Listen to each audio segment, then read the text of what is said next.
যারা দুবাইতে মেশনের কাজ, অ্যাকচুয়ালি বাংলাদেশে যেটা রাজমিস্ত্রির কাজ বলে, সেটা যদি করতে চান, এটা একটা নমুনা। সেটা হলো, এটাকে টিয়া বলে বা টিকা বলে, ঠিক আছে। এটা প্লাস্টার এই লেভেল পর্যন্ত হবে ওয়াল থেকে। এটার মেজারমেন্ট প্লাস্টারের এই পর্যন্ত প্লাস্টারের মশালা খাবে। এটা একটা লেভেল। প্লাস্টার কোন পর্যন্ত হবে, এটা একটা লেভেল।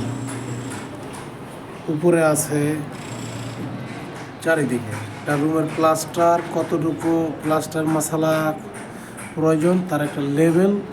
টিকা বা টিয়া বলে, টিকা বা টিয়া।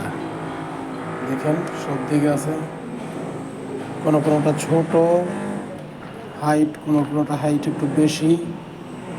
এই একই লেভেলে আপনার এই প্লাস্টারগুলো হবে। প্লাস্টার লেভেল ঠিক রাখার জন্য এগুলো করা হয়।